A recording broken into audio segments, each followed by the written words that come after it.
Olá, boa tarde. Estamos aqui mais uma vez para mais uma aula da disciplina de Educação Física. Hoje nós vamos ver a nossa videoaula de número 19, lembrando que essa aula é para o 6º e 7º ano do ensino fundamental. Eu sou o professor Maurício, sou professor de Educação Física da Escola Luísa Paraçu Borges e hoje vamos falar sobre mais um tema super importante nas aulas de Educação Física. Vamos falar hoje sobre ginástica competitiva, ginástica artística e ginástica rítmica. Vamos aprender um pouquinho mais sobre esse assunto? Aqui nessa imagem nós podemos ver algumas atletas praticando ginástica. Mas qual ginástica é essa? Por que elas estão com essas cordas na mão? Nós vamos entender um pouquinho o que é essa modalidade esportiva e se ela existe nas competições e se no nosso município a gente tem acesso a esse tipo de competição, esse tipo de modalidade. Vamos descobrir?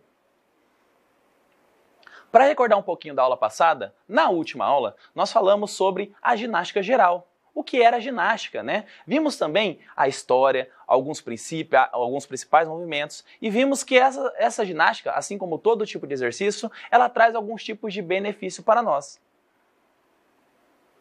Então, nosso tema de hoje será a ginástica competitiva. Nós vamos falar sobre dois tipos de ginástica. A ginástica artística, o conceito, a história, os aparelhos, e nós vamos falar também sobre a ginástica rítmica e algumas curiosidades sobre esses dois tipos de ginástica.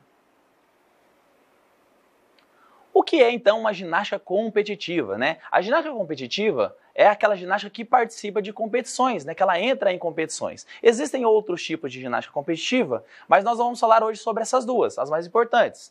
Como nas Olimpíadas, né, ou como todos os campeonatos esportivos, essas ginásticas elas têm competições. Então, nesse tipo de competição, os atletas vão verificar competições que exigem força, elasticidade, agilidade, também exercita a mente dos praticantes, assim como todo tipo de competição, a concentração e o raciocínio para a competição. Ginástica artística, né? A ginástica artística ela também é conhecida, né, principalmente aqui no Brasil, como ginástica olímpica. É uma modalidade de ginástica onde os atletas realizam um conjunto de exercícios em aparelhos oficiais. Para nós tentarmos entender um pouquinho qual que é a diferença da ginástica artística para a ginástica rítmica, eu costumo falar sempre para os alunos assim: na ginástica artística, o atleta ele não leva o aparelho consigo, ele faz o movimento sobre o aparelho ou com o aparelho.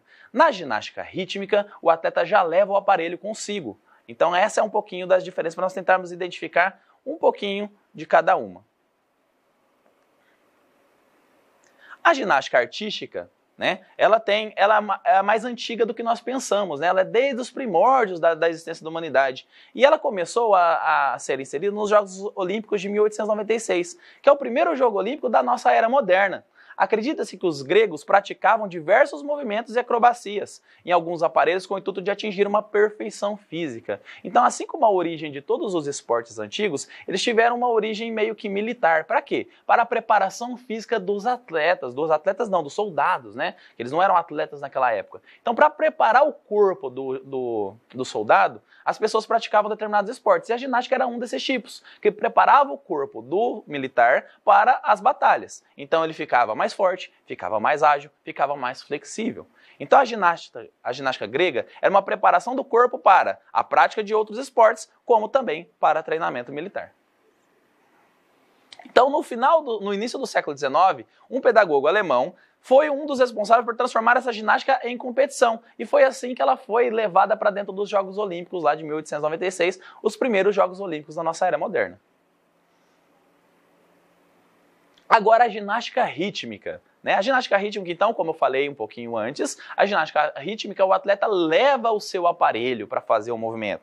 E esses aparelhos nós vamos conhecer eles logo logo, né? A ginástica rítmica, então, é um esporte onde os ginastas devem executar uma série que combina elementos corporais, como o giro, né, que a gente chama de pivô, como o balanceio, né, que ele faz com alguns tipos de movimento, como o rodar, como o rolar, com o uso de um desses 5 aparelhos, que é o arco, né, também conhecido nas escolas como bambolê, né, a bola, a corda, assim como aquela corda que a gente pula, também existe na ginástica rítmica.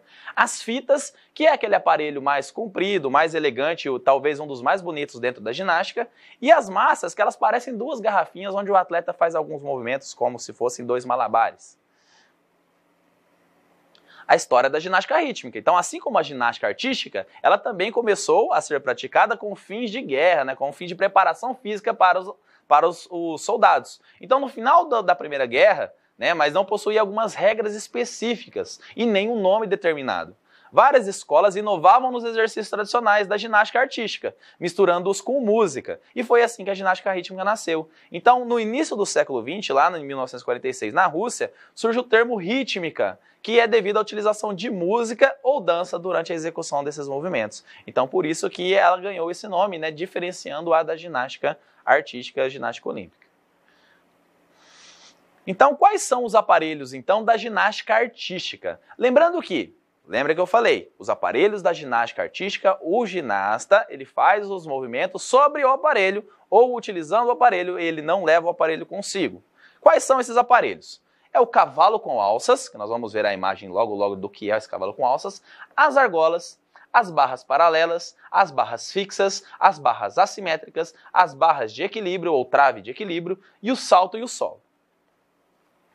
Aqui uma imagem, né, que mostra para vocês um dos aparelhos da ginástica artística, que é o cavalo com alças. Esse aparelho, ele é exclusivamente, em competições, exclusivamente masculino, né? Então só os homens fazem utilização desse aparelho. E ele é um equipamento que ele possui duas alças, onde o ginasta faz alguns movimentos e ele não pode encostar as suas pernas, né, os seus membros inferiores no cavalo, senão ele perde algumas pontuações durante a prática desse exercício. Então lembrando, nessas competições, o ginasta, né, quando ele compete com outros ginastas, vence aquele que realizar os movimentos de uma forma mais perfeita, sem erros. Então aquele ginasta que mais executa movimentos sem errar e com graus de dificuldade um pouquinho maiores, são aqueles que vão vencer a competição. Então, para que o ginasta vença o outro atleta, ele tem que fazer movimentos mais difíceis e fazer com menos erros do que o outro ginasta para ser o campeão. Então, é feito por notas. Então, aquele que tira a nota mais alta é o vencedor da competição. Então, aqui no cavalo, o ginasta não pode encostar a parte inferior do corpo, né, as pernas, no cavalo. Esse segundo aparelho também é exclusivamente masculino, então só os homens fazem a prática desse aparelho em competições. No treinamento todos utilizam, mas em competições somente o masculino. Esse aparelho chama argolas. Então são dois aros, né, onde o ginasta faz a utilização de forças, principalmente de membro superior. Né? Esse talvez seja um dos aparelhos que mais utilize a força dos membros superiores, ombros e braços. E o ginasta, ele faz os movimentos mais no alto, né? Um lugar onde ele não encoste os pés no chão. Quando ele termina o movimento, ele faz um salto e aterriza num solo, né? Equipado com colchões para ele não machucar. Então as argolas é um aparelho que talvez utilize mais força dentro da ginástica de membros superiores, né? Nós temos inclusive um atleta brasileiro que foi vice-campeão olímpico, Arthur Zanetti, que foi vice-campeão olímpico nesse aparelho, na ginástica. Esse outro aparelho também exclusivamente masculino, né? A gente chama ele de barras paralelas. Lembrando, por que paralelas? Porque eles possuem a mesma altura e elas estão no mesmo sentido. Então o ginasta utiliza essas barras para fazer os seus movimentos. Nessas barras ele pode sim encostar os membros superiores e inferiores, mas a grande maioria dos movimentos são realizados com os braços, com os membros superiores. Mais um outro equipamento também, exclusivamente dos homens, que é a barra fixa. Né? Quem aqui já foi naqueles parques, academias ao ar livre e tem uma barra onde as pessoas penduram e elas costumam fazer alguns determinados exercícios? Aquela barra ela é muito parecida com essa barra fixa aqui. Só que essa barra fixa ela é um pouquinho flexível para ela aguentar o peso do atleta e ela não quebrar ou ela não entortar. Então o ginasta ele faz a utilização de uma barra e ele faz os movimentos segurando, trocando de mão, segurando, trocando o jeito de segurar a barra. E é um equipamento também exclusivamente dos homens. As mulheres utilizam somente nos treinamentos, mas em competições é exclusivamente masculino também. Barras assimétricas. Então nós vimos lá atrás as barras paralelas, que elas têm a mesma altura e elas ficam no mesmo sentido. Essas barras, elas também são paralelas, porque elas estão no mesmo sentido. Só que elas são assimétricas. Por quê? Elas têm tamanhos diferentes. Então são duas barras. Uma barrinha menor, que ela fica mais atrás, e uma barrinha maior, né, que ela fica um pouquinho mais alta, né, que ela fica mais na frente. Esse equipamento ele é exclusivamente feminino. Somente as mulheres fazem em competição. E é um equipamento também que exige força, destreza, e elas fazem troca de braço, né? Giram sobre esse aparelho. É um aparelho muito difícil de ser executado e as ginastas exigem um grau de complexidade muito forte, então elas precisam treinar muito para realizar esse aparelho. A trave de equilíbrio, que também é um equipamento exclusivamente feminino também, né? É um equipamento talvez um dos mais difíceis, segundo os ginastas que fazem a competição, talvez um dos mais difíceis de se executar os movimentos. Por quê? A trave de equilíbrio é uma trave estreita. O que seria essa trave estreita? Vocês já andaram já em cima da sarjeta da calçada? Da guia da calçada? E a gente vai e tenta equilibrar andando sobre a guia, como se a gente estivesse andando sobre uma linha. A barra de equilíbrio ou trave de equilíbrio, ela tem o mesmo propósito, ela é bem estreita. Então, mal cabe o pé da ginasta. Então, ela tem que ter um equilíbrio muito grande para se manter sobre essa barra. O salto e o solo. Esses são os únicos dois aparelhos que eles são feitos tanto por homens quanto por mulheres. Esse daqui é o salto. O atleta ele vem correndo por essa pista, ele salta sobre essa mesa, ele bate os braços sobre essa mesa, faz um salto e aterriza nessas linhas, entre essas duas linhas aqui, para valer a pontuação, tá certo? Então o salto é feito tanto por homens quanto por mulheres. E o solo é um equipamento parecido com esse onde a ginasta está, onde ela faz movimentos livres de apresentação, com saltos, giros e rolamentos. Agora os aparelhos da ginástica rítmica. Então lembrando, aparelhos da ginástica artística, o ginasta faz o movimento sobre eles, da ginástica rítmica o atleta leva o aparelho junto com ele. Lembrando que são arco ou bambolê, bola, corda, fitas e massas.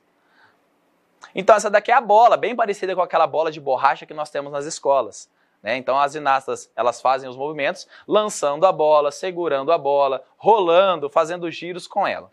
Então, se, por exemplo, o ginasta ele perde o aparelho durante a movimentação, ele tem um aparelho reserva que fica próximo ali, que ele corre, busca e ele continua fazendo essa movimentação.